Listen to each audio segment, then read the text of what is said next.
The Battlefield Battle Royale is here, Battlefield REDSEC, and this free-to-play Battlefield 6 mode is completely playable without having Battlefield 6. Are you looking for an alternative to Call of Duty Warzone on Xbox? Well, let's check our mission brief and get ready for action on both the Series S and X. Now first, this game is available for everyone, even if you don't have the base game Battlefield 6. Just search up in the store REDSEC and you should find the game and be able to install. Now let's get right into performance, starting with the Xbox Series X. Now just like the base game Battlefield 6, it has two graphic settings, balanced and performance. I started on balanced at 4K to see just how well the Series X would perform with this wide open map.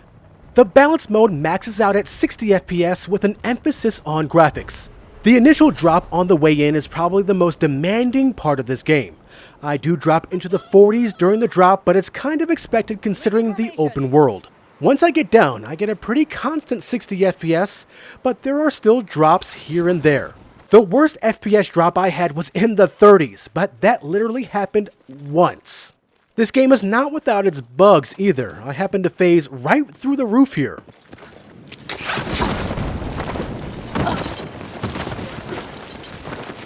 But combat scenarios also ran very well. The FPS drops were few and far in between. The game looks really good here and you'll be able to see far distances and engage pretty easily. Remember, this is at 4K and the Series X is holding up really well with everything going on. Even when things are exploding in your face, frame rates still hold very solidly. If you run at 4K and you're looking for high fidelity 4K gameplay, this is pretty much it. Now let's talk about Gauntlet. This is a squad objective-based mode where you play 4 different objective-type games, and the bottom performing squads get eliminated each game until the top 2 teams face off at the end. Think of it as the finals, just in Battlefield. I had very similar performance, or even better, while playing in this mode on balance at 4K. Good times to be had. What about 1440p at 120 FPS?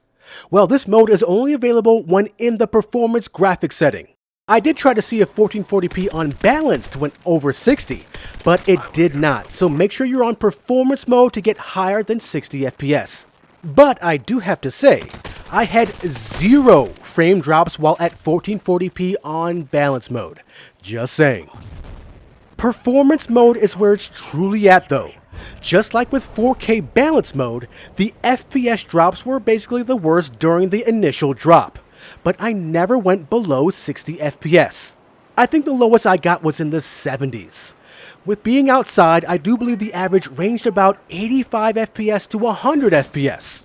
But indoors, I was able to hit about 120 FPS pretty easily.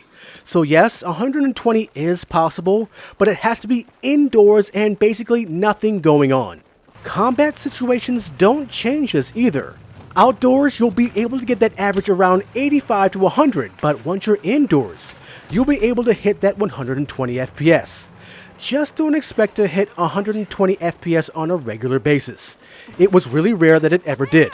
The performance is good on this mode, but the Series X just can't hit 120 FPS in all aspects of the map. It is what it is, but don't get me wrong, I'm very happy with this performance though. And if you're wondering about Gauntlet, it is basically the same thing, but it's actually even better because there are less people on the map. My FPS actually average a little better, just over 100. Now this could be due to where I was on the map though. Overall, performance over 60 FPS was good. Of course, not perfect, but in the end, I do highly recommend this Series X for Battlefield REDSEC. Now for the Series S. As I mentioned in my Battlefield 6 review, the Xbox Series S does not have different performance modes. It has one. You'll also notice that the graphics aren't as good as the Series X, especially the open map from the initial drop. But to be fair, they did a great job making everything look as good as it can, especially for the Series S. No matter what resolution you set in the settings, it'll always be upscaled from 1080p. This is why you see the graphics fuzzy at times and the user interface font not as clear as the Series X. The Series S is also capped at 60 FPS, but the Series S really wants to go higher at times. Check this out. I had bouts of the Series S going past its cap of 60 FPS. This happened a lot inside buildings where FPS generally gets higher, as we noticed with the Series X. I think I really capped out with this FPS in the 80s. It's pretty impressive. This is actually better than the base game, probably because of the lack of players all congregated in a small area. The game performs better on the Series S because of this. I also had zero FPS drops. Only bouts of higher frame rates than 60 from time to time. I find that amazing. It's just too bad that 120 FPS mode isn't possible. I'd like to see how high it can really go. But overall, the Series S is qualified in my book. So, what do you think? Is the performance on Xbox what you expect it to be? Let me know in the comments below. And if you like my overview of Battlefield REDSEC on Xbox, make sure to like the video and subscribe where I give my cutting-edge tips, gameplay, and reviews of games I love to play here at Black Knight Plays. And remember friends, always strive for victory.